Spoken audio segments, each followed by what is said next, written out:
안녕하세요, 로이아빠입니다. 오늘은 요즘 시장에 이제 최대 관심사인 게임스탑과 공매도에 대해서 관련해서 얘기해 보려고 합니다. 쇼스키즈가 여기저기로 막 확산되고 있는데요. 제가 아는 그 파생 상품과 원자재에 대해서 잘 아는 형을 모시고 얘기해 보려고 합니다. 우리나라에는 주식은 그래도 전문가가 많이 있는데 뭐 원자재나 이제 선물이나 옵션은 정말 많이 없는 것 같아요. 여기에 대해서 좀 말씀을 드리고 싶습니다. 반갑습니다. 네, 반갑습니다.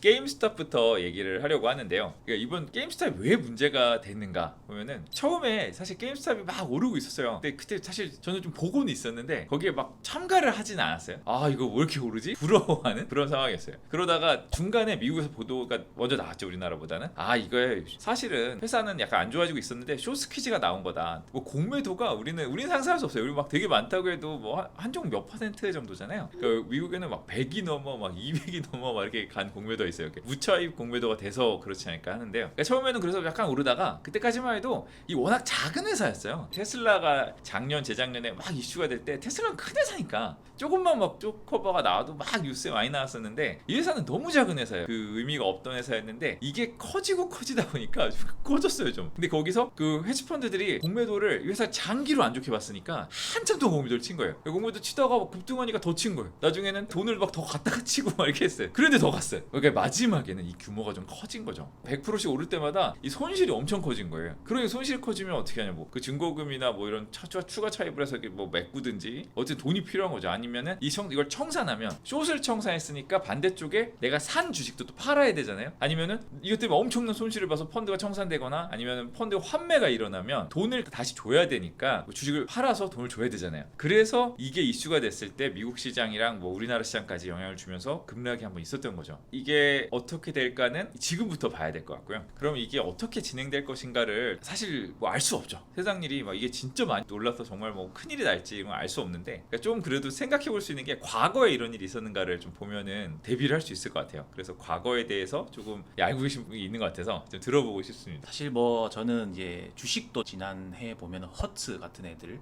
뭐 그런 것도 한 번씩 이런 쇼커버가 있었고, 저 호치 있었죠. 2008년도에 폭스바겐 같은 네. 애들도 한 번씩 있었는데, 사실 저는 이제 뭐 주식을 하지 않다 보니까 그런 케이스에 대해서는 잘 알지는 못하는데, 한 70년대로 돌아가면은 그 쇼커버 얘기가 좀 있었습니다. 최근에 보면 어제 같은 경우에도 CME 실버 선물이 장중에 한 8%에서 시작을 해가지고 고점이 한 12%까지 올라갔다가 약간 밀려가지고 끝이 났는데, 한 8% 올라서 끝이 났는데, 이제 은도 지금 보면은 그 선물 숏 계약이 많다 보니까 이걸 다시 뭐 한번 쇼커버 공격을 하자, GME에서 넘어가서 이제 원자재까지 뭐 한번 해보자라는 지금 얘기가 나오고 있어서, 그게 어제 실버 선물의 가격 급등을 불러일으켜 왔는데, 이게 과거에 똑같은 케이스가 있었습니다. 70년대에 헌터 형제라는 사람들이 있었는데, 그 헌터 형제가 그 아버지가 포커 플레이어를 했다. 포커요? 네, 포커도 좀 도박? 도박사였는데, 예. 그 아저씨가 텍사스에 원유를 하려고 땅을 하나 샀는데 거기 가서 대박이 난 거예요. 도박성과 돈을 다 갖고 있으니까 딱 이런 이야기에 딱 맞는 집안이네요. 네, 텍사스에 오일 필드를 샀는데 그게 알래스카에 있는 유정 다음으로 큰 유전이 됐다라고 하더라고요. 그래서 그게 큰 돈을 벌어가지고 이제 아들들이 이제 그 돈으로 이제 사업을 하기 시작하죠. 두 형제가 또 재밌는 게 뭐냐면 음모론에 좀 빠져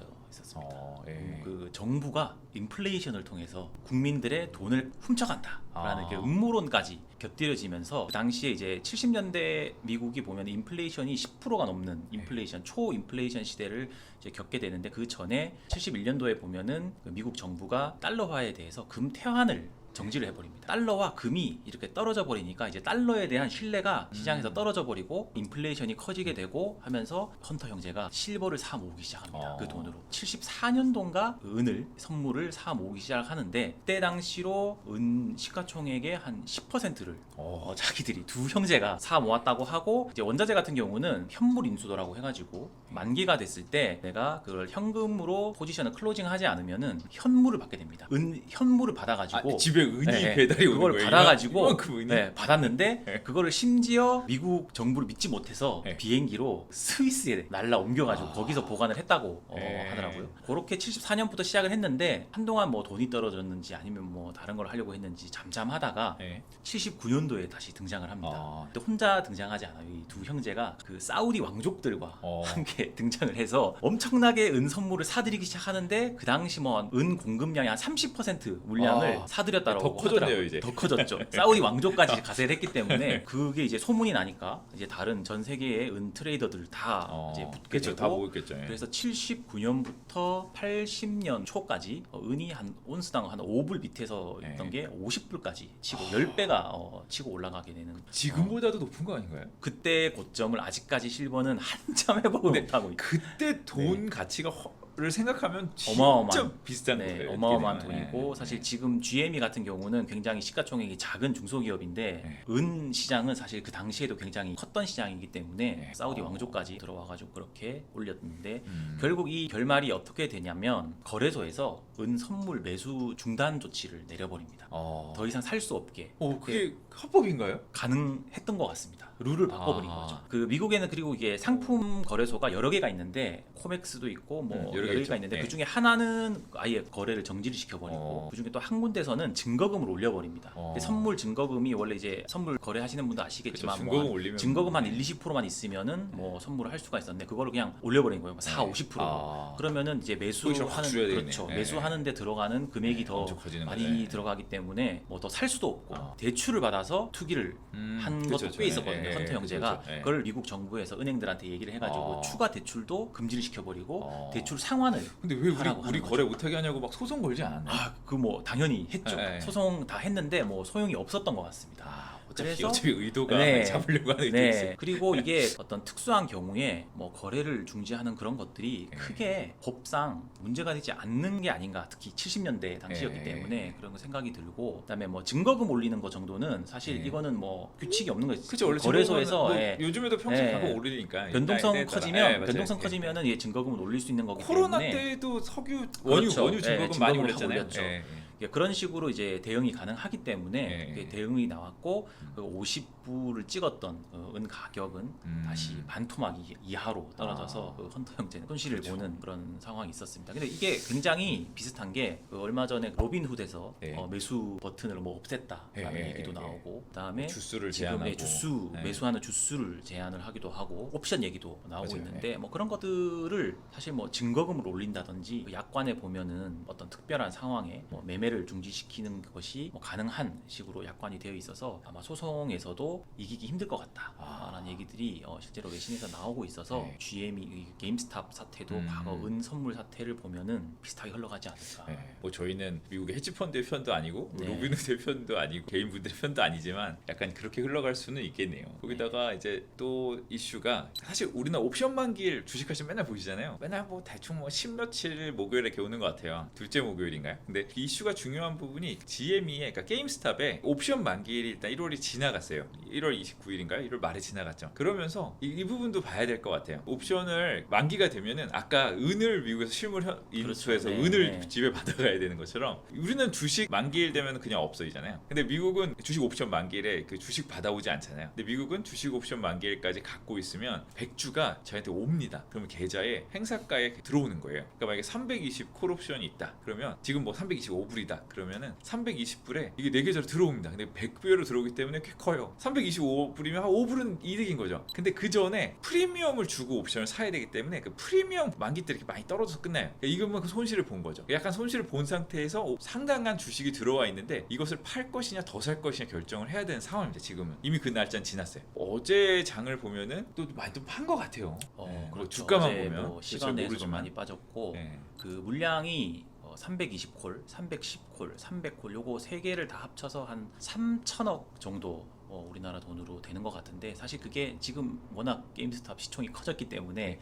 뭐 그렇게 크진 않은데 그게 아마 그 밑에 있는 뭐 옵션들 뭐 그런 것까지 다 하면은 꽤 되지 않을까 싶습니다. 그래서 그 정도 규모가 되는 거를 실제로 행사를 했다고 합니다. 행사를 했다는 거는 결국 주식을 받았다는 거기 때문에 그런 것들이 또 잠재적인 매물로 작용을 할 수도 있지 않을까 그렇게 생각을 하고 있습니다. 그런 부분이 이제 마지막 피크 넘어서는 느낌도 좀 나는 것 같아요. 이 옵션 만기라는 그 중요한 날짜도 끝났고 여기에만 모든 사람이 모이는 게 아니라 이제 다른 쪽으로 분산이 되는 것 같아요. 어제 은 같은 경우도 은. 보면은 이제 게임스탑에서 벗어나가지고 이제 은도 하려고 하고 요즘에 보면 뭐 비트코인 얘기도 나오고 비트코인도 뭐 있고 주식 중에도 또 게임스탑 비슷한 다른 그렇죠. 쪽으로 자꾸 넘어가서 뭐 그런 게 막 70%씩 오르는 막 이런 게 오늘 있더라고요. 그러니까 지금 게임스탑이랑 그 몇몇 한 8개 종목이 매매 제한이 걸려 있기 때문에 그쵸. 매매 제한이 없는 제한이 다른 없는 쪽으로 종목으로 가는 거죠. 또 넘어가고 하고 게임스타로 많이 버신 분들이 던들어서 또 돈을 벌 수 있는 거니까. 그렇죠. 다른 거 하려고 그래, 하시고. 그러면은 힘이 약간 이제 분산이 되는 것 같아요. 네. 그렇게 보면은 이런 요인들을 조합해 보면은 사실 이걸 왜 봤냐면 저희가 뭐 게임스탑이 오르든 말든 우리랑 상관없는 거 아니냐가 아닌 것 같아요. 우리나라도 영향을 받았거든요. 한국도 영향을 받았죠. 받았고 뭐 미국도 미국의 뭐 막 대기업들도 주가 영향을 받았어요. 이 게임스탑이 계속 여기서 더 오르고 더 올라서 여기에 버티고 있는 미국 펀드들이 엄청난 손실을 보고 청산이 되면 이 들고 있는 다른 주식을 팔 거거든요. 그렇죠. 그러면 다른 주식들이 폭락하면서 막 주식이 빠질 수도 있고 심지어 만약에 이 내 돈 100%를 넘어선 손실이 나오면 이건 이제 크레딧 위기 옛날에 뭐 펀드 무슨 청산이고, LTCM 네. 사태 막 같은 펀드 청산과 함께 돈을 이렇게 투입해줘야 되는 막 그런 위기까지 갈 수도 있었던 거죠. 근데 이게 만약에 여기서 이 정도에서만 안정이 돼주면 사실 버틸 수 있거든요. 뭐 시장이 뭐 되게 좋았고 다른 펀드들도 롱으로 많이 벌었고 네, 버틸 수는 있습니다. 아직은. 그래서 여기서 안정이 되게 중요한데 지금까지 얘기를 해주신 걸 보면 월스트리트는 룰을 바꾼다. 그렇죠. 네, 뭐 이걸 네. 나쁘게 해석할 수도 있고 뭐 어떻게 할 수도 있는데 진짜 이게 힘들 때가 되면 찾아내는 거죠. 불법을 할 수는 없으니까 여기 보면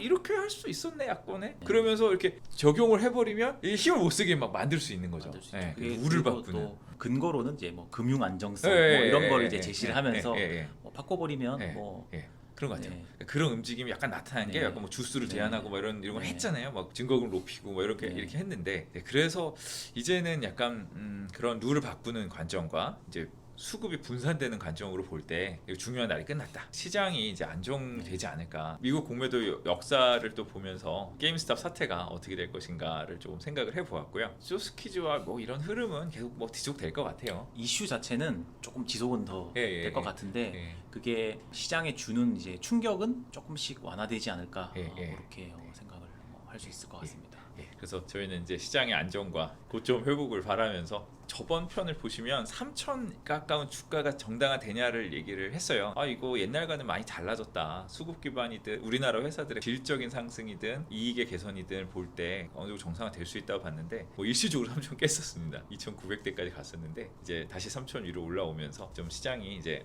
안정되고 주가도 고점을 회복할 수 있는 계기가 됐으면 좋겠습니다.